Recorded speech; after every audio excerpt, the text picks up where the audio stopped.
أعوذ بالله من الشيطان الرجيم. بسم الله الرحمن الرحيم.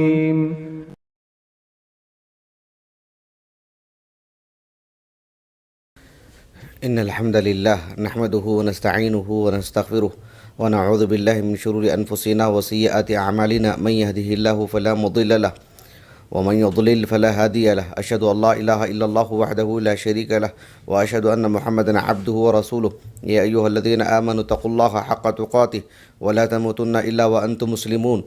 يا أيها الناس اتقوا ربكم الذي خلقكم من نفس واحدة وخلق منها زوجها وبث منهما رجالا كثيرا ونساء واتقوا الله الذي تساءلون به والأرحام إن الله كان عليكم رقيبا. يا أيها الذين آمنوا اتقوا الله وقولوا قولا سديدا يصلح لكم أعمالكم ويغفر لكم ذنوبكم ومن يطيع الله ورسوله فقد فاز فوزا عظيما. أما بعد فإن خير الحديث كتاب الله وخير الهدي هدي محمد صلى الله عليه وسلم وشر الأمور محدثاتها وكل محدثة بدعة وكل بدعة ضلالة وكل ضلالة في النار. أعوذ بالله السميع العليم من الشيطان الرجيم من همزه ونفخه ونفثه. الذين آتيناهم الكتاب يتلونه حق تلاوته أولئك يؤمنون به ومن يكفر به فأولئك هم الخاسرون. ذی وقار اہل علم، آج کی اس مختصر سی نشست میں انشاءاللہ تجوید القرآن، اس کا معنی مفہوم، اس کی اہمیت سے متعلق گفتگو ہوگی انشاءاللہ. بنیادی طور پر بحیثیت مسلمان ہم یہ سمجھنا چاہیے کہ یہ اصل الاصیل ہے، نہایت اہم موضوع ہے. اس جانب کسی طور پر بھی کمزوری، ضعف، عیب ہے.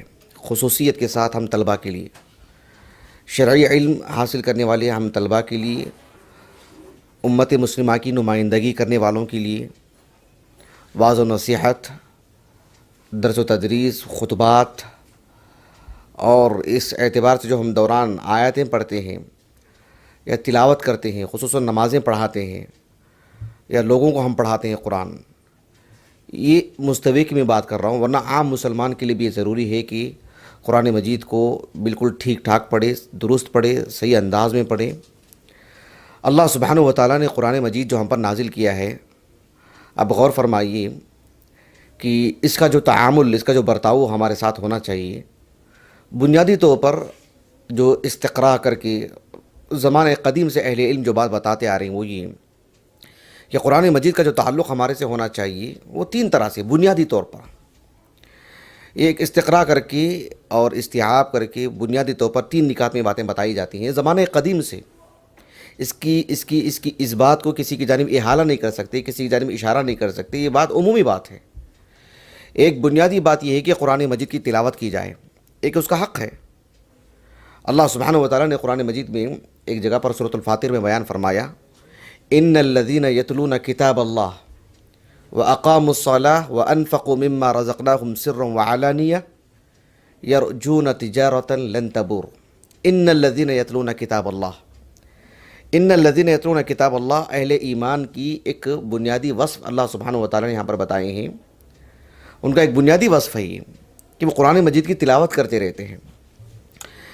ایک تابعی ہیں، مشہور ہیں، نام سنا ہوگا آپ نے، مطرف ابن عبداللہ الشخیر رحمہ اللہ، 95 ہجری سن وفات ہے.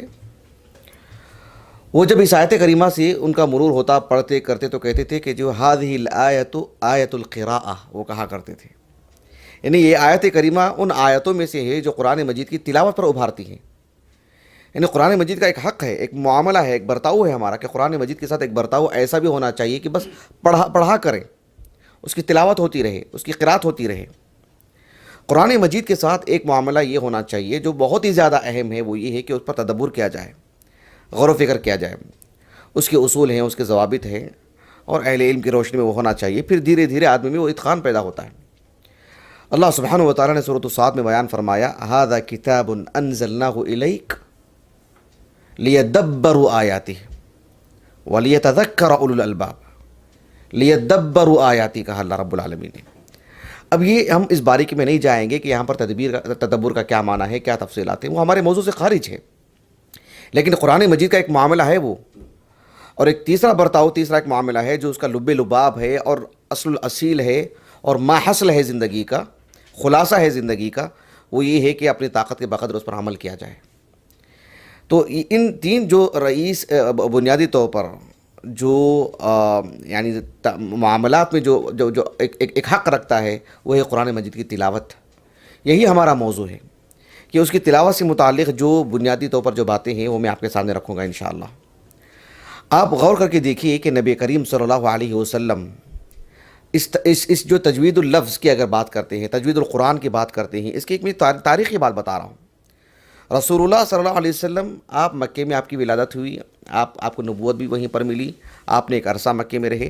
کہنے کا مقصود یہ ہے کہ آپ عربی النسل ہیں، آپ مدینے میں رہے، آپ عربی النسل ہیں۔ آپ کا اسلوب، آپ کا طرز گفتگو، طرز تخاطب، آپ کا لہجہ سب خالص عربی ہے۔ آپ علیہ الصلوۃ والسلام کو اللہ سبحانہ و تعالیٰ نے قرآن مجید صرف آپ کے سینے پر نازل ہی کیا، اتنی ہی بات نہیں ہے، پڑھنے کا طریقہ سکھایا گیا۔ قرآن مجید عام عربی زبان سے ایک درجہ ممتاز ہے، اللہ کا کلام ہے وہ۔ اللہ سبحانہ و تعالیٰ نے قرآن مجید میں فرمایا سورۃ الشعراء میں، وَإِنَّهُ لَتَنزِيلُ رَبِّ الْعَالَمِينَ نَزَلَ بِهِ الرُّوحُ الْأَمِينُ عَلَى قَلْبِكَ لِتَكُونَ مِنَ الْمُنذِرِينَ۔ اس کے بعد کیا فرمایا اللہ رب العالمین نے؟ بِلِسَانٍ عَرَبِيٍّ مُبِينٍ۔ اللہ سبحانہ و تعالیٰ نے قرآن مجید کو عربی زبان میں نازل کیا۔ اس کی وضاحت کی گئی ہے کہ اس کا پڑھنے کا انداز، اس کا لہجہ، یہ سب خالص عربی ہونا چاہیے۔ بلسان عربی مبین۔ قرآن مجید کو کھولیں گے تو عربی زبان میں ہے ہی، لیکن دسیوں آیتیں ہیں جو اس بات پر دلالت کرتی ہیں کہ اللہ نے قرآن کو اسی زبان میں نازل کیا ہے اور اعلیٰ معیار پر اللہ سبحانہ و تعالیٰ نے نازل فرمایا ہے۔ آپ علیہ الصلوۃ والسلام سے صحابہ نے قرآن مجید کو لیا، آپ بھی عربی النسل تھے۔ آپ علیہ الصلوۃ والسلام کے جو صحابہ ہیں ان سے تابعین نے لیا، اور تابعین سب عربی النسل نہیں تھے، لیکن بڑی تعداد عربی النسل تھی۔ اور لیکن عربی النسل جو لوگ نہیں بھی تھے وہ بہت ہی کم تھے، لیکن وہ صحابہ سے لینے کی وجہ سے بہت ہی درست انداز میں انہوں نے لیا۔ اسی لیے اللہ جزائے خیر دے حافظ جلال الدین السیوطی کو ان کی جو کتاب ہے الاتقان فی علوم القرآن، اس کا جو بالکل آخری جو حصہ ہے النوع الثمانون، اس میں طبقات المفسرین سے متعلق بہت ہی مفصل گفتگو کی انہوں نے۔ اس میں انہوں نے ایک بات کہی ہے جو بات تو ان کی نہیں ہے، بات ابن ابی دنیا کی ہے، حافظ ابن ابی دنیا رحمہ اللہ کی۔ انہوں نے لکھا ہے کہ حافظ ابن ابی دنیا نے یہ بات کہی ہے، لیکن حافظ ابن ابی دنیا رحمہ اللہ کی کتابوں میں سے وہ کس کتاب میں اور کہاں کس پس منظر میں وہ عبارت ہے مجھے نہیں مل سکی، شاملہ سے بھی مجھے نہیں مل سکی۔ بہت ممکن ہے حافظ جلال الدین السیوطی رحمہ اللہ نے یعنی بالمعنی انہوں نے لکھا ہو، بہو لفظ لکھنے کے بجائے ابن ابی دنیا رحمہ اللہ کی کوئی عبارت لکھنے کے بجائے پڑھ کر کے اپنے الفاظ میں انہوں نے لکھ دیا ہو، لیکن بات بڑی پتے کی کہی انہوں نے۔ حافظ ابن ابی دنیا رحمہ اللہ کے حوالے سے الفاظ حافظ جلال الدین السیوطی کے ہیں، کہا کہ الصحابۃ والتابعون الصحابۃ والتابعون كان عندهم علوم العربیۃ بالطبع لا بالاکتساب۔ انہوں نے کہا کہ عربی زبان جو صحابہ میں تھی وہ طبعی طور پر، فطری طور پر، یعنی پیدائشی طور پر وہ عربی النسل ہیں، اکتسابی طور پر نہیں۔ انہوں نے صرف و نحو الگ سے سیکھا نہیں، انہوں نے علوم المعانی الگ سے سیکھا نہیں، انہوں نے اس کی تفصیلات تراکیب کو الگ سے کوئی کورس نہیں کیا انہوں نے۔ طبعی طور پر وہ ساری جو ہے خوبیاں، خصائص جو عربی زبان کی وسعت میں ہوتی ہیں وہ سب آپ میں تھی۔ یہ بڑی اہم بات ہوتی ہے۔ لیکن آپ علیہ السلام کے انتقال کے بعد صدیقی دور، فاروقی دور اور خصوصاً عثمانی دور میں فتوحات کا جو سلسلہ چلا اور جو وسیع پیمانے پر جو حدود جو ہے تھی اسلامی سلطنت کی، تو عجمی لوگوں نے جو اسلام قبول کیا وہ قرآن مجید پڑھنا چاہیں عربی زبان میں، تو تکلم ہو عربی زبان میں قرآن مجید پڑھنا ہو تو ان کے لیے ایک دشواری والا معاملہ تھا۔ ایسی صورت میں پھر جو ہے اہل علم نے کتاب و سنت کی مختلف اجزاء پر کام کیا، ایک جز کو لے کر کے تفصیلی طور پر کام کیا۔ وہیں پر چونکہ یہ اصل الاصیل ہے قرآن مجید کو پڑھنا پڑھانا، اس کے لیے تو کافی انہماک سے کام کیا گیا، اس کے لیے علماء مختص ہو گئے، اس کے لیے وہ تدریسی طور پر بیٹھ گئے، بلکہ کئی اہل علم تو جب خیرکم من تعلم القرآن وعلمہ، جو معروف حدیث عثمان صحیح بخاری کی، اس کو پڑھنے کے بعد تو وقوف کر لیا انہوں نے، کسی جگہ پر بیٹھ گئے ایسے ہی کہ اب ہم اسی کو پڑھائیں گے، دوسری کوئی چیز نہیں پڑھائیں گے، کیونکہ سب سے خیریت والا کام ہے۔ تو کہنے کا مطلب یہ ہے کہ اس جانب کافی توجہ دی گئی۔ تو تجوید یہ جو اصطلاح ہے تجوید یا جید القراء، جودۃ القراء، یہ قدیم اصطلاحات ہیں. آپ دیکھیں گے کہ پہلی صدی کے اواخر میں اور دوسری صدی میں تو یہ اصطلاحات عام طور پر رائج تھے اہل علم کی زبانی. مستقل طور پر فنی طور پر کتابی طور پر جو چیزیں سامنے آئیں وہ تو بعد کی چیزیں ہیں، لیکن یہ جو ساری چیزیں جو زبانی تھیں وہ تو آغاز ہی میں تھیں. تو یہ جو تجوید سے متعلق آج کا ہمارا جو درس ہے یا مختصر طور پر نشست ہے، بس ہلکی پھلکی انداز میں جو باتیں آپ کے سامنے رکھ رہا ہوں ایک فکرہ دینے کے لیے. ہم جو تجوید القرآن کہتے ہیں عربی زبان میں تجوید تفعیل کے وزن پر. ہم جانتے ہیں کہ تفعیل کے جو خصائص ہیں اس میں سے ایک تکثیر بھی ہے، یعنی کثرت پر دلالت کرتا ہے. اس کے اندر جو بھی معنی آتا ہے وہ کثرت پر دلالت کرتا ہے. عربی زبان میں یعنی تجوید کے معنی آتے ہیں، یعنی آپ سمجھ لیجئے کہ جو ہے النہایت فی التصحیح.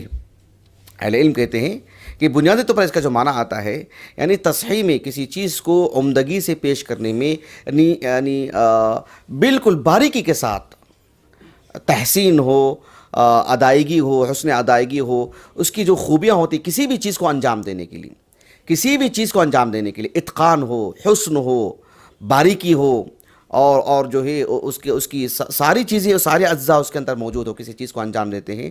تو عربی زبان میں بنیادی طور پر تجوید اسی کو کہتے ہیں.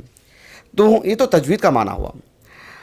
تجوید جب ہم کہتے ہیں شرعی اصطلاح میں یا اہل علم کی اصطلاح میں، قرآن مجید کو پڑھانے کی اصطلاح میں، اس میں صرف یہ بات مقصود نہیں ہوتی ہے کہ اصل تلفظ کی ادائیگی کیسی ہوگی، صرف یہ مقصود نہیں ہوتا ہے، بلکہ احکام التلفظ کہتے ہیں اس کو. یعنی تلفظ کی ادائیگی کے جو احکام ہیں، جو مسائل ہیں، جو باریکیاں ہیں، مخارج ہیں، اس کی صفات اصلیہ ہیں، ان سب کی ایک ایک چیز کو الگ سے علیحدہ کر کے بتانا، اس کے احکام بتانا، اور پھر اس کے اندر مزید حسن لانے کی جو چیزیں ہوتی ہیں وہ سب چیزیں بتانے کے لیے جو ہی تجوید القرآن کی بات آتی ہے، تجوید اللفظ کی بات آتی ہے. صرف یہ نہیں ہے کہ جو ہے مطلب جو لفظ کو ادا کرنے والی بات آتی ہے، اتنی بات نہیں، اس کے ساری تفصیلات، ساری وسعت اس کے اندر آ جاتی ہیں. یہ 9ویں صدی ہجری کے وسط کے عالم دین ہیں ابن الجزری الدمشقی رحمہ اللہ. اس باب میں اللہ سبحانہ و تعالیٰ نے آپ کو اتنی شہرت، اتنا مقام عطا فرمایا، بلکہ اس دور کے جو معروف قراء ہیں ان کا یہ کہنا ہے، معروف قراء کی میں بات کر رہا ہوں، جو قراءت سے متعلق اسانید دیا کرتے ہیں، میں ان کی بات کر رہا ہوں، اور میں عالمی سطح کی بات کر رہا ہوں. ایسے نہیں کہ ایک حلقے کی یا ایک علاقے کی بات کر رہا ہوں، میں آپ کو عالمی سطح کی بات کر رہا ہوں.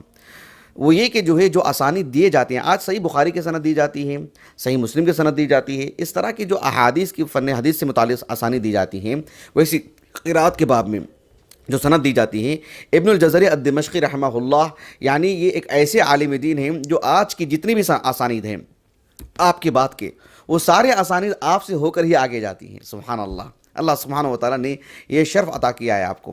اور اس کتاب کے سارے مباحث آپ دیکھیں گے کہ اس فن کا کوئی ماہر، اس فن کا جو ایک متقن عالم دین، گہرا علم رکھنے والا، وسیع علم رکھنے والا، ایسے معلوم ہوتا ہے کہ اللہ سبحانہ و تعالیٰ نے اس فن کے لیے آپ کو خلق فرمایا ہے. اتنی گہری باتیں اس میں لکھی ہیں آپ نے. یہ کتاب مرجع کی حیثیت رکھتی ہے، النشر فی القراءۃ العشر. اس باب سے متعلق جو ہے ایک مرجع کی کتاب ہے اور بہت اہمیت کی حامل کتاب ہے.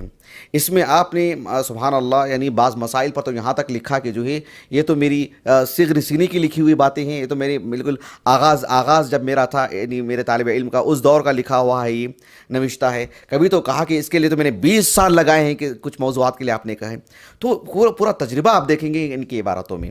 تو انہوں نے ان کی یہ جو کتاب ہے، اور ایک بات ضمناً بتا دیتا ہوں میں آپ کو ان کے بارے میں. ابن الجزری الدمشقی، نام تو محمد تھا، ان کے والد کا نام بھی محمد، دادا کا نام بھی محمد ہے، ٹھیک ہے.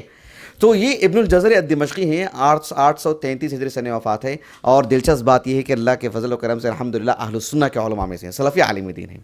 تو ابن الجزری الدمشقی رحمہ اللہ نے تجوید کا جو معنی آپ نے بتایا ہے، دیکھیں آپ، یعنی میں آپ کو یہ بتانا چاہ رہا ہوں کہ جو ہے یہ جو اصطلاحی تعریف جو ہوتی ہے، اصطلاحی تعریف یعنی مستقل طور پر جچے تلے جو الفاظ ہوتے ہیں، مرتب کلمات جو ہوتے ہیں، میں وہ نہیں بتانا چاہ رہا ہوں. ایک عام عام مفہوم، یعنی آپ سے پوچھا گیا تجوید کیا ہے تو آپ نے ایک عام مفہوم جو ہو سکتا ہے وہ آپ نے دیا، بجائے اس کے کہ کلمات کو جوڑیں، ترتیب دیں اور ایک سطر میں لے کر آنے کی سکیڑ کر کے لائیں اور پھر اس کی شرح کی جائے. بات اس کی نہیں ہے. بات یہ ہے کہ عام مفہوم میں جو ہے تجوید کس کو کہتے ہیں؟ تجوید القرآن کو. تو اس کی انہوں نے لکھا بغیر اس کے کہ جو اصطلاحی تعریف کہیں، اس کا مفہوم کہنا زیادہ بہتر رہے گا. لیکن بڑا مفصل لکھا آپ نے. میں عبارت پڑھتا ہوں، مجھے یقین ہے انشاءاللہ آپ میں سے بیشتر افراد جو خاص کر بڑی جماعت کے ہیں، چند ایک کو چھوڑ کر کے سب سمجھ لیں گے انشاءاللہ. وہ لکھتے ہیں، دیکھیے، فالتجوید هو حلیۃ التلاوہ وزینۃ القراءہ وهو اعطاء الحروف حقوقها وترتیبها مراتبها ورد الحرف الى مخرجه واصله والحاقه بنظیره وتصحیح لفظه وتلطیف النطق به على حال صيغته وكمال هيئته من غیر اسراف ولا تعسف ولا افراط ولا تکلف. پھر اس کے بعد آپ نے اسی کی مزید جو ہے تفصیلات بیان کی، کچھ اہل علم کے نقولات آپ نے پیش فرمائی ہیں. تو اس کا آپ اندازہ لگائیے، آپ نے جو باتیں پیش کی ہیں کتنا عام فہم ہے. یعنی تجوید کا مطلب یہ ہوتا ہے تلاوت میں حسن پیدا کرنا. تلاوت میں حسن پیدا کرنا کس اعتبار سے؟ اس کی حسن ادائیگی کے ذریعے سے، اس کی حسن ادائیگی کے ذریعے سے. اور حسن ادائیگی میں جس طرح سے ایک کلمہ ہوتا ہے، ایک کلمے 5 حروف بھی مل کر کے آ جاتے ہیں، تو 5 حروف کی الگ سے ادائیگی ہو، ہر حرف کا حق ادا کیا جائے، ہر حرف کا جو حسن ہے وہ نمایاں ہو. پتہ چلے کہ اس میں الف، اس میں حمزہ بھی ہے، اس میں کوئی لام بھی ہے، اس میں ہا بھی ہے، اس میں میم بھی ہے، اس میں دال بھی ہے. پتہ چلے کہ اس میں را بھی ہے، اس میں با بھی ہے، اس میں جو ہے با مشدد ہے. یعنی جب آیت کریمہ پڑھتے ہیں، کوئی بھی آیت کریمہ، یا خاص کر قرآن مجید کی جو ہم بات کرتے ہیں، واقعی معلوم ہو کہ جو یہی حرف ہے، ایسی بنیادی غلطی نہ ہو. قرآن مجید میں عسا ربہ ہے، اگر ذرا سی کوتاہی ہو جائے، سین کے بجائے کوئی صاد پڑھ دے گا تو کیا معنی ہوگا؟ نعوذ باللہ من ذالک. اندازہ لگائیے آپ، عسا کے معنی نافرمانی کے ہیں. یعنی کتنی تبدیلی آ جاتی ہے، معنی کہاں سے کہاں بدل جاتا ہے. لہنے جلی ہے یہ، یعنی یہ تو بالکل شدید بات ہے یہ. تو ایسے میں جو ہے ہر حرف کی ادائیگی ہو، ایک حرف پڑھتے ہوں تو اس کو بھی ادا کریں. اگر جس طرح سے ہم کہتے ہیں کاف ہا یا عین صاد، معلوم ہو کہ ہر حرف علیحدہ ہے، اس کے علیحدگی کے ساتھ اس کا مخرج ہوتا ہے اور اس کو ادا کیا جاتا ہے. لیکن جب ایک آیت کریمہ پڑھتے ہیں، انا اعطیناک الکوثر، ہر حرف کی ادائیگی ہو، معلوم ہو کہ وہاں پر کاف ہے، وہاں پر طا ہے، وہاں پر ثا ہے، وہاں پر ضا ہے، وہاں پر ضاد ہے، ہر حرف کی ادائیگی ہو. تو یہ ساری چیزیں آپ نے کی. لیکن اس ادائیگی میں کسی طرح کا تعسف نہیں ہونا چاہیے، دباؤ نہیں ہونا چاہیے. حرف کو دبا دیا نہ دبایا جائے، اس میں تکلف نہ کیا جائے، افراط اور تفریط والی بات نہ ہو. ایسا نہ ہو کہ جو ہے عین نکالے ہیں تو پھر بھدا پن ہو کہ جو ہے لگے کہ قرآن مجید کا جو حسن ہے وہ حسن داغدار ہو جائے، وہ متاثر ہو جائے. وہ قطعاً نہیں ہونا چاہیے. افراط و تفریط کے شکار کے بغیر آسانی کے ساتھ لیکن حسن ادائیگی کو ملحوظ رکھا جائے. اور ایک کلمے کے اندر جتنے حروف ہوتے ہیں، ہر حرف کو اس کے ساتھ اس کو ادا کیا جائے. اور کبھی کبھار حروف ایسے ہوتے ہیں جو ذرا قریب المخرج ہوتے ہیں. ایسے میں اس حسن کو باقی رکھنا، اس حسن کی ادائیگی کو واضح کرنا، یہ بھی بہت ہی اہم چیز ہوتی ہے. تو یہ میں نے جیسے کہ کہا کہ یہ ایک عام مفہوم ہے جو تجوید سے متعلق ہے، اس کا بہت ہی لحاظ کرنا چاہیے. آپ دیکھیں گے کہ جو ہے میں نے جیسے آغاز میں بھی کہا کہ قدیم علماء کی کتابیں اٹھائیں گے، چاہے آپ رجال سے متعلق کوئی بھی کتابیں اٹھا لیں، طبقات القراء اٹھا لیں، آپ النہایہ جو ہمارے پاس ہے طبقات القراء وہ لے لیں، تہذیب الکمال لے لیں فی اسماء الرجال، رجال سے متعلق طبقات الکبریٰ، کوئی بھی کتاب اٹھا لیں آپ. کیونکہ ایسا نہیں ہے کہ وہ صرف فن حدیث کے لیے خاص ہیں رجال، ایسے ہے کیا؟ نہیں، وہ اس باب میں بھی مہارت رکھتے تھے. کئی ایک رجال ایسے ہیں. تو ایسے میں ان کی زندگیوں سے متعلق جو تعارفی کلمات لکھے جاتے ہیں، اس میں جید القراءہ، جودۃ القراءہ، ایسے الفاظ بھی لکھے جاتے ہیں. یہ اس بات پر دلالت کرتے ہیں کہ یہ بالکل قدیم اصطلاحات ہیں. یا اور بات ہے کہ تجوید القرآن، تجوید اللفظ، اس لفظ کے ساتھ مستقل کتابی باتیں، کتابی شکل، یہ سب جو ہے اس کے یقیناً جیسے مصطلح الحدیث ہے، جیسے اصول و تفسیر ہے، دیگر موضوعات میں مراحل اس میں بھی آئیں. لیکن آغاز کے اعتبار سے یہ اصطلاحات بالکل رائج تھیں. ایک مثال میں آپ کو دیتا ہوں، بہت معروف عالم دین حمزہ الزیات رحمہ اللہ، ابھی ہم لوگوں نے پڑھا ان کے بارے میں، حمزہ الزیات رحمہ اللہ سے متعلق تفصیلی باتیں.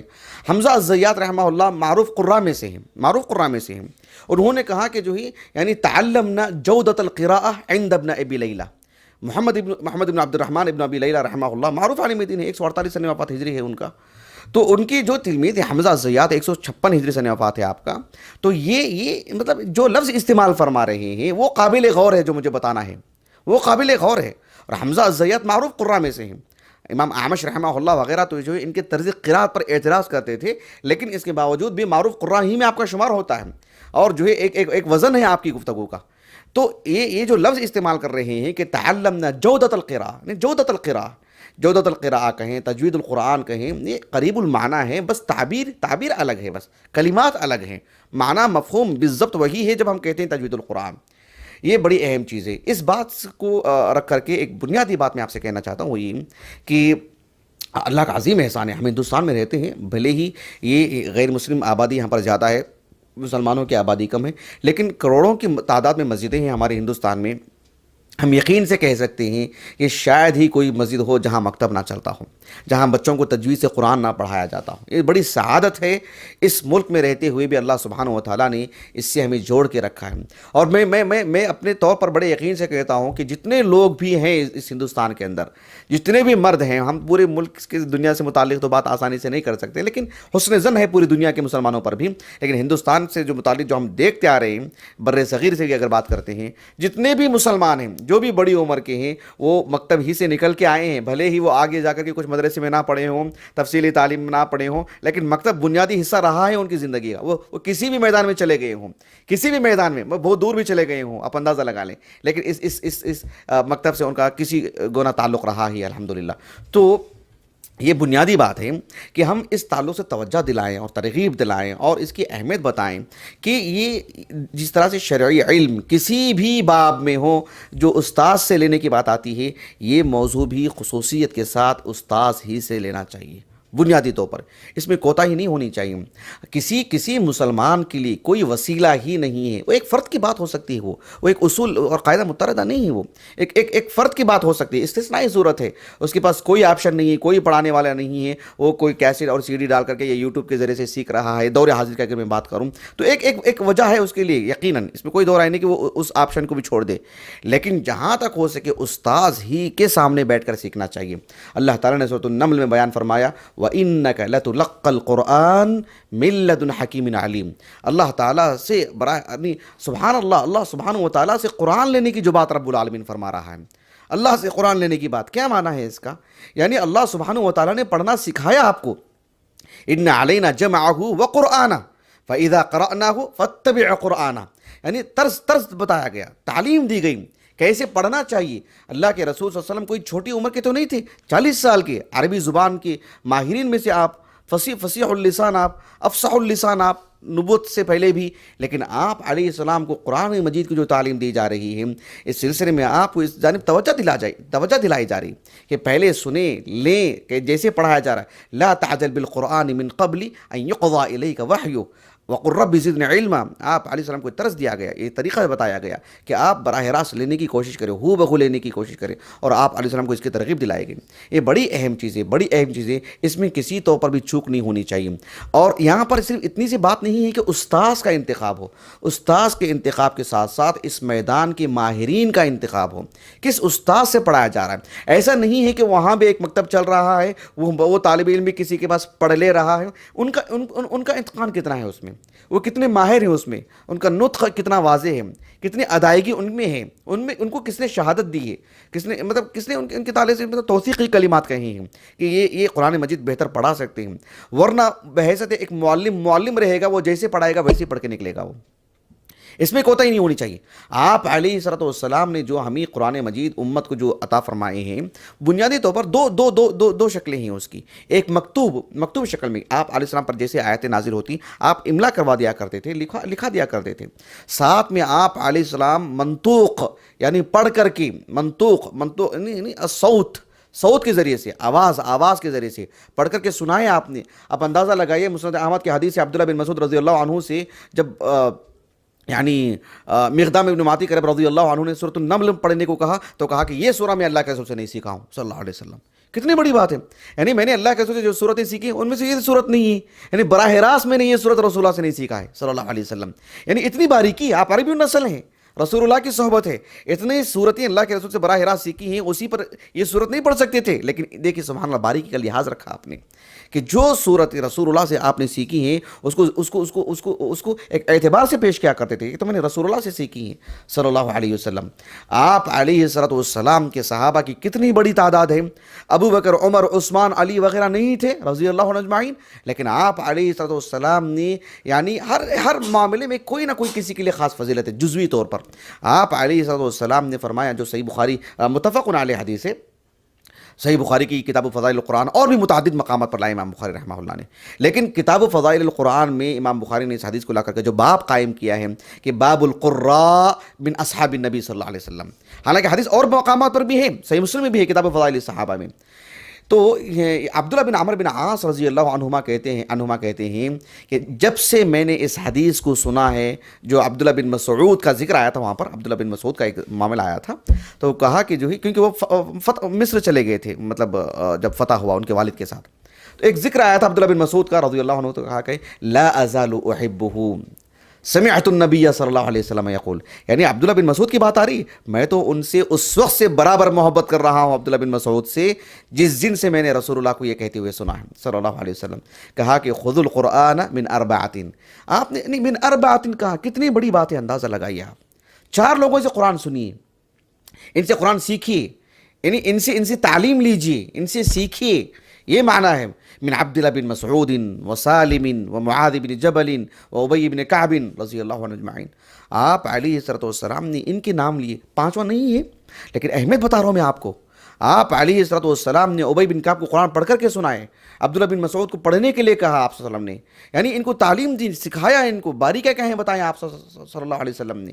تو معلم ہی نہیں, معلم کا انتخاب بہت معنی رکھتا ہے, اس لیے کہ اس میں بڑی باریکیاں ہوتی ہیں. صرف دیکھیے عربی زبان بہت ہی حساس زبان ہے. ابو عبید القاسم بن سلام ایک بڑے عالم گزرے ہیں, یعنی 3ری صدی ہجری کے اوائل میں انتقال ہوا آپ کا, 324 ہجری کو, 224 ہجری کو. بغدادی علماء میں بہت معروف عالم دین, کئی کتابیں ہیں آپ کی.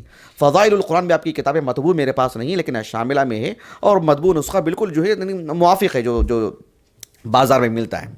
اس میں آپ نے مستقل ایک باب ہی قائم کیا ہے کہ باب عرض القراء للقرآن وما يستحب لهم, یعنی جو قراء ہیں ان کے لیے ضروری ہے کہ وہ قرآن مجید کو اساتذہ سے پیش کریں, کہ من اخذه عن اہل القراءة, یعنی یہ طلباء کے لیے ضروری ہے کہ وہ اہل القراء, اہل اللہ, اہل القرآن, یعنی اہل علم, معشر القراء, یعنی متعدد جو ہے مطلب اس الفاظ آتے ہیں کہ ان سے قرآن سیکھنا چاہیے, ان سے پڑھنا چاہیے. مان لیجئے کہ آج ہماری عمریں بڑی ہو چکی ہیں, ہم مرد ہوں, ہم میں سے خواتین ہوں, بڑی عمر کی ہو چکی ہیں, لیکن اللہ کا احسان ہے, ہم دیکھتے ہیں کہ جو ہے خواتین کا شعبہ بھی بڑا حساس ہے اس معاملے میں. وہ بھی قرآن مجید پڑھاتے ہیں, اور ان کے یعنی حلقات ہیں اس باب میں. بس اس بات کا لحاظ رکھا جائے کہ جو ہے عام ایک انداز نہ ہو, جیسے مطلب کھینچا تانی ہو, جیسے بھی ایک پڑھا دے رہے ہیں, ایسے نہ ہو. قرآن کا معاملہ ہے, میں آگے بتاؤں گا ایک بنیادی بات, ابھی میرا درس ختم ہونے جا رہا ہے. تو یہ اللہ کے رسول نے تعلیم لینے سے متعلق ان افراد کے نام لیا آپ صلی اللہ علیہ وسلم نے, یہ بھی عربی نسل ہیں, دیگر افراد بھی عربی نسل ہیں, اس سے اہمیت معلوم ہوتی ہے. اس لیے کہ یہ جو یعنی قرآن مجید ہے, قرآن مجید سے متعلق اس کی نشر و اشاعت میں جو علوم کار فرما رہے ہیں, جو علوم اس کے خادم بن کر کے رہے ہیں, ان میں سے ایک بنیادی علم جسے اصطلاح کی زبان میں کہا جاتا ہے کہ علوم لسانیہ. علوم لسانیہ کا مطلب یہ ہوتا ہے کہ جس میں علوم القراءہ اس میں آتا ہے, اور علوم الکتابیہ کہتے ہیں, علوم الکتابیہ, علوم اللسانیہ, یہ سب وہ علوم ہیں. یعنی قرآن مجید کی جو خدمت کی گئی ہے ایک علوم لسانیہ کے ذریعے سے. علوم لسانیہ کہتے ہیں جس میں پڑھنے پڑھانے کی بات آتی ہے. علوم کتابیہ کہتے ہیں جس میں رسم الخط جو ہے نا, عثمانی خط جو ہوتا ہے اس سے متعلق, تاکہ ایک رسم الخط بات معلوم ہو کہ اس میں فا کیسے لکھا جاتا ہے, مفرد ہو تو یہ حرف کیسے لکھا جاتا ہے, کسی کلمے کے ساتھ مل کر کے آئے, کسی کلمے کا جز بن کر کے آئے فا, پھر کیسے لکھا جاتا ہے, دال کیسے لکھا جاتا ہے. اور جو ہے مطلب رسم الخط جو عثمانی رسم الخط ہے اس میں آپ دیکھیں گے کہ یا پر کبھی نقطے آنے چاہیے, یہاں پر نقطے نہیں آتے ہیں, کبھی تا جو ہے لمبی ہوتی ہے, کبھی تا مدور ہوتی ہے, گول ہوتی ہے. تو یہ رسم الخط معلوم ہونا چاہیے. علوم کتابیہ، علوم المعانی جس میں علم تفسیر یا علوم البلاغہ، یہ سب اس کے اندر اس کی شمولیت میں آ جاتے ہیں۔ تو یہ جو یعنی علوم لسانیہ کہتے ہیں اس میں سے علوم القراءہ بھی ہے۔ علوم القراءہ کا مطلب یہ ہوتا ہے کہ اس میں یعنی علم التجوید، لفظ کی ادائیگی، اور جو ہے اس میں یعنی وہ ساری باریکیاں آ جاتے ہیں، مخرج کی ادائیگی، پھر اس کے صفات، پھر اس کی متعدد امور، جو تجوید سے متعلق جو ساری تفصیلات آپ دیکھ رہے ہیں وہ سب علوم لسانیہ میں آ جاتی ہیں، علوم القراءہ میں آ جاتی ہیں، وہ اس کا حصہ ہے۔ اس میں کسی طور پر بھی اوش نیش نہیں ہونا چاہیے، بالخصوص ایک طالب علم کی میں بات کر رہا ہوں، بالخصوص ایک دینی طالب علم کی بات کر رہا ہوں جو کتاب و سنت پڑھتے پڑھاتے ہیں، ان کے لیے یہ زیادہ اہتمام کرنے کی بات ہے۔ یہ کتنا بڑا عیب ہے کہ ہم حدیث پڑھتے ہیں، قرآن پڑھتے ہیں، تفسیر کر لیتے ہیں، حدیثیں پڑھ لیتے ہیں، ہم خطبات دے لیتے ہیں، ہم دروس دے لیتے ہیں، لیکن آیات کریمہ ہم تجوید سے نہیں پڑھ سکتے ہیں۔ یہ کتنا عیب ہے یہ، یعنی یہ کوئی معاملہ ہے کہ ہماری عمریں بڑھ گئی ہیں، ہم فارغ ہو کے اتنے سال ہو گئے ہیں، آج ہم تجوید کے لیے نہیں بیٹھ سکتے ہیں؟ ہمارے سے چھوٹے ہیں لیکن تجوید میں اچھے بیٹھ جائیں، ان کے پاس سیکھ لیں ان سے، کیونکہ بہت بڑا ہے بھائی۔ یعنی یہ ایسا نہیں ہونا چاہیے کہ ہم ممبر پر کھڑے اور قرآن مجید کو ہم اچھے سے نہ پڑھ سکتے ہوں، امامت کے لیے ہمیں موقع مل جائے اور ہم قرآن مجید اچھے سے نہ پڑھ سکتے ہوں، اور ایک شخص ہے جسے علم کچھ بھی نہیں ہے شریعت کا لیکن تجوید سے اچھا قرآن پڑھ لے سکتا ہے، تو یہ اس کا یہ بہت بڑا عیب ہے، یہ اتنا بڑا عیب ہے کہ جو ہے اس کا احساس تو کم از کم ہونا چاہیے کہ جو ہے کتنا عیب ہے ہمارے اندر۔ اس عیب کو دور کرنے کی ضرورت ہے۔ ایسے اس میں مایوس نہیں ہونا چاہیے کہ آج کہاں تک ہماری رفتار آ چکی ہے، لیکن ہمیں معلوم ہے کہ جو ہے ہم اس میں کوتاہی کر رہے ہیں، تو اس میں علی الفور اس میں درست کرنا چاہیے، اس لیے کہ جو قرات جو ہوتی ہے اہل علم کہتے ہیں کہ بنیادی طور پر جسے ہم ارکان القراءہ کہتے ہیں یا اسس التلاوہ کہتے ہیں، یعنی تلاوت کے جو بنیادی امور ہیں، جو اس کے ارکان ہیں، وہ بنیادی طور پر 3 ہیں۔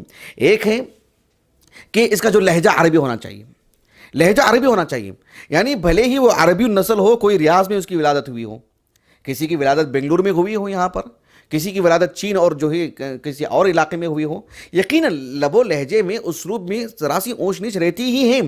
عربوں کا لہجہ صاف شفاف ہوتا ہے، اس لیے کہ ان کا فطری لب و لہجہ ہے، لیکن جب ہم قرآن مجید کو پڑھنے کے لیے بیٹھتے ہیں تو ہمارے عام لہجہ نہیں ہونا چاہیے، لہجے کو بدلنے کی کوشش کرنا چاہیے، معلوم ہونا چاہیے کہ میں ہوں یہاں کا لیکن میں پڑھ رہا ہوں فی الحال قرآن کا لہجہ جو ہے وہ خالص عربی لہجہ ہونا چاہیے، عربی زبان میں ہے قرآن۔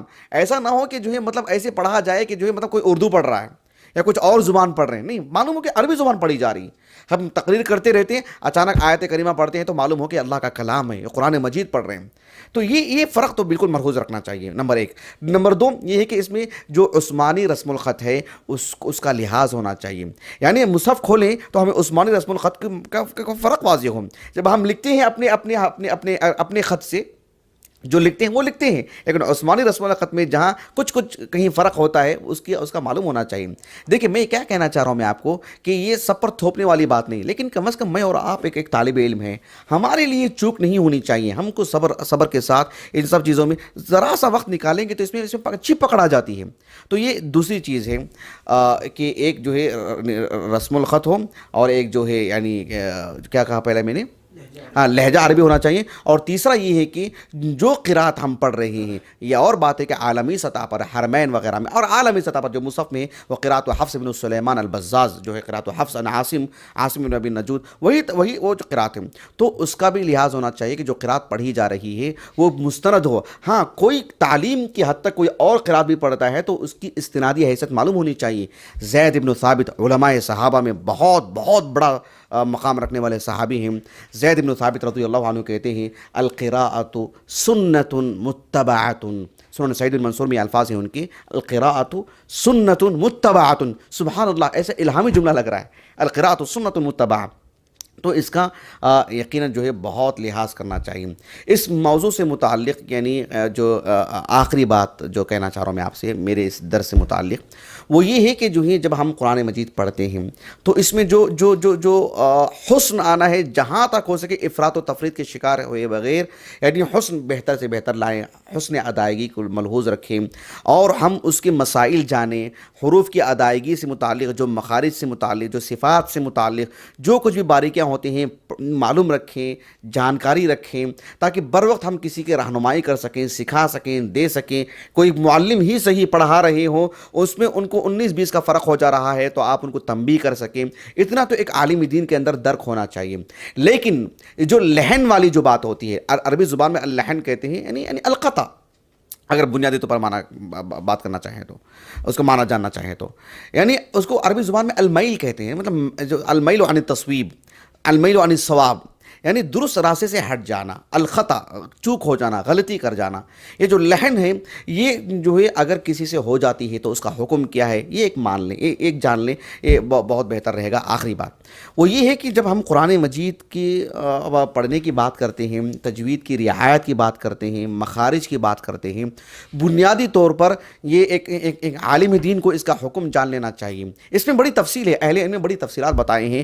یہ کتاب میں جو آپ سے کہہ رہا ہوں النشر فی قراءۃ العشر، یہ غالباً کتنی جلدوں میں یہ میرے پاس 5 جلدوں میں نا، 5 جلدوں میں ہے۔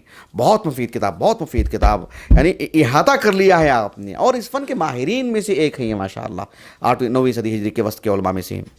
اچھا دیکھیں، جہاں تک مسئلہ قواعد کو سیکھنے کی بات ہے، جہاں تک مسئلہ یعنی اس حرف کا کیا مخرج ہے، اور جو ہے ادغام کس کو کہتے ہیں، اس کی کیا تفصیلات ہیں، حروف حلقی کتنے ہیں، اس کی کیا تفصیلات ہیں، اسے حروف حلقی کیوں کہا گیا ہے، یہ میں ایک مثال بتا رہا ہوں میں آپ کو، ورنہ تجوید چھوٹا موضوع نہیں ہے، تجوید القرآن یہ بہت وسیع موضوع ہے یہ۔ لیکن میں یہ کہنا چاہ رہا ہوں آپ کو کہ اس تفصیل کی جانکاری کی اگر بات کرتے ہیں تو بالاتفاق یہ فرض کفایہ ہے، بالاتفاق فرض کفایہ ہے، فرض عین نہیں ہے۔ یعنی امت کے ہر فرد کو، آج ایک شخص مسلمان ہو چکا ہے تو اب سے یہ تفصیلات آپ پر لاگو ہو جاتے ہیں، آپ کو سیکھنا پڑے گا، ایسا نہیں، فرض عین نہیں ہے، یہ فرض کفایہ ہے۔ یعنی امت مسلمہ کے کچھ افراد، یہ بڑی مسئولیت کی بات ہے۔ فرض کفایہ بہت معنی رکھتا ہے، اگر میں اور آپ اس میں آ جائیں تو امت کے لیے بہت بڑا کام کر سکتے ہیں، اپنی آخرت بنا لے سکتے ہیں اس معاملے میں، اور بہت اچھی رہنمائی کے ذرائع مل جائیں گے ہم لوگوں کے لیے، ایسی کسب ہو جائے گا ایک جو ہے، یعنی خوب نیکیاں لوٹ لیں گے انشاءاللہ، خوب اجر مل جائے گا اللہ کے ہاں، ایک کسب کا اچھا ذریعہ ہے کہ اللہ کے ہاں ہم خوب نیکیاں لے کر کے جائیں۔ تو جو ہے یہ ایک اچھا موقع ہے، فرض کفایہ ہے، اس میں ہم اپنے قدم رکھیں، اس میں مہارت پیدا کریں تاکہ ہم بھی اچھے سے قرآن پڑھ سکیں اور اچھی رہنمائی کر سکیں۔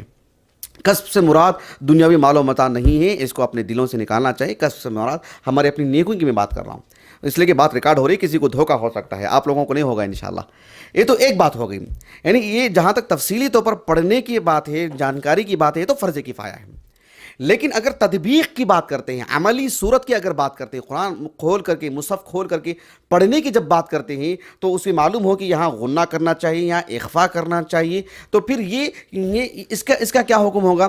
اس سلسلے میں جو متقدمین علماء ہیں، قدیم علماء ہیں، وہ یہ کہتے ہیں کہ یہ واجب ہے، یعنی اس میں کسی کے لیے کوئی آپشن نہیں، کوئی چوک نہیں ہونی چاہیے۔ اگر کوئی کسی کی اس میں چوک ہوتی ہے تو وہ آثم ہوگا، وہ گنہگار ہوگا۔ سمجھ میں بات آپ کو؟ لیکن متاخرین جو بعد کے علماء ہیں انہوں نے اس میں ذرا سی تفصیل رکھی، انہوں نے کہا کہ اگر لحن جلی ہو، لحن جلی کا مطلب کیا ہے؟ لحن کے معنی تو میں نے کہا کہ چوک ہو جانا، غلطی کرنا۔ لحن جلی کہتے ہیں بالکل واضح کو، واضح غلطی، یعنی ایسی واضح غلطی جو سب کو معلوم ہو جائے۔ لحن خفی کا مطلب یہ ہوتا ہے کہ جو اس کی جو جانکاری رکھنے والے علماء ہیں صرف انہی کو معلوم ہوں۔ اگر لحن جلی کا معاملہ ہو، جیسے کہیں جیسے میں نے کہا کہ عصا کو عصا پڑھ دیں، صاد پڑھ دیں، نعوذ باللہ، بانے سے معنی بدل جائے گا۔ اعراب بدل دیں، صراط الذین انعمت کو اگر کچھ اور پڑھ دیں، انعمت پڑھ دیں، عیاذا باللہ۔ یہ سب مثالیں میں اپنی جانب سے بھی نہیں دے رہا ہوں، یہ بڑی دیانتداری سے کر رہا ہوں، یہ مثالیں انہوں نے دی ہیں، یہ تقریباً میرا مرجع ہے، میں نے تقریباً باتیں یہیں سے لینے کی میں نے کوشش کی ہے۔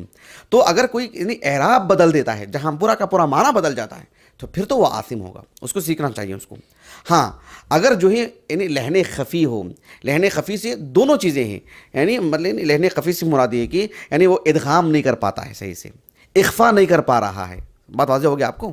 اگر ایسی چیز ہو تو انشاءاللہ وما جعل علیکم فی الدین من حرج، انشاءاللہ عامت الناس جو سے ایسی کوتاہی ہو جاتی ہیں، یا کسی صاحب علم سے بھی ایسی کوتاہی ہو جاتی ہے، تو اگر وہ کوشش کر رہا ہے پھر بھی ایسی کوتاہیاں ہو رہی ہیں تو انشاءاللہ کوئی حرج نہیں ہے، کیونکہ معنی میں وہاں تبدیلی نہیں ہوتی ہے۔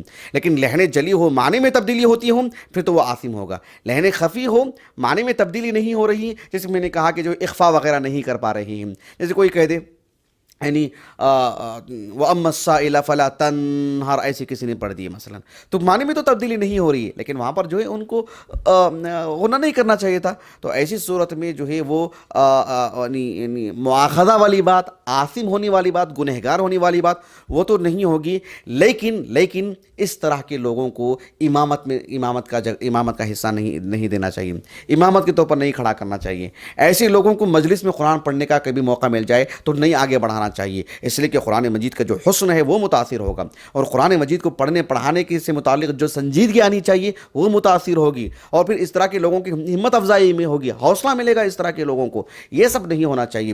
فی نفسی ہی وہ پڑھ لیتے ہیں، کوشش بھی کر رہے ہیں، لیکن پھر بھی نہیں ہو پا رہا ہے، تو کوئی حرج نہیں انشاءاللہ۔ حرج نہیں کا مطلب یہ نہیں کہ وہ ایسے بیٹھے رہیں، کوشش کریں، لیکن مؤاخذہ والی بات، کہا کہ مؤاخذہ والی بات نہیں ہوگی۔ یہ اس کی تفصیل ہے، اس تفصیل کے ساتھ ہی اس کا حکم جاننا چاہیے۔